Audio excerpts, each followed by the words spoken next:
শেখ হাসিনার অনুপস্থিতিতে আওয়ামী লীগের অন্তর্বর্তীকালীন কমিটি গঠনের গুজব ছড়িয়েছে। শুক্রবার রাতে সামাজিক যোগাযোগ মাধ্যমে ছড়িয়ে পড়া আওয়ামী লীগের দপ্তর সম্পাদক বিপ্লব বড়ুয়ার স্বাক্ষরে বলা হয়, অন্তর্বর্তীকালীন কমিটির আহ্বায়কের দায়িত্ব পালন করবেন সাবেক রাষ্ট্রপতি মোহাম্মদ আব্দুল হামিদ ও সদস্য সচিবের দায়িত্ব পালন করবেন নারায়ণগঞ্জ সিটি কর্পোরেশনের সাবেক মেয়র সেলিনা হায়াৎ আইভী।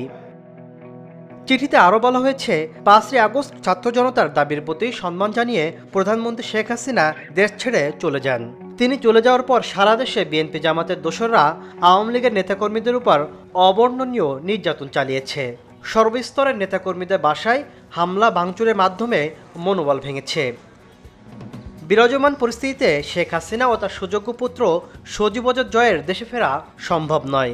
এমন অবস্থায় দলকে সুসংগঠিত করতে শেখ হাসিনার নির্দেশে একটি আহ্বায়ক কমিটি গঠনের সিদ্ধান্ত নেওয়া হয়েছে।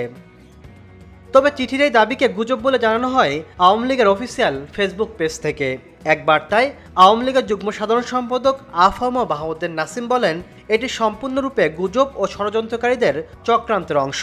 বাংলাদেশ আওয়ামী লীগ বাংলাদেশের ঐতিহ্যবাহী রাজনৈতিক দল। ষড়যন্ত্রকারীরা আওয়ামী লীগের বিরুদ্ধে সব সময় গুজব রটিয়ে চক্রান্ত করছে। তৃণমূলের সকল নেতাকর্মী বঙ্গবন্ধু কন্যার নেতৃত্বে ঐক্যবদ্ধ আছে।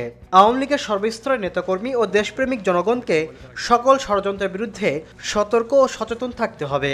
একই সাথে গঠনতন্ত্র মোতাবেক আওয়ামী লীগে আহ্বায়ক কমিটি গঠনের সুযোগ নেই বলেও জানানো হয়। Desk report, news 24।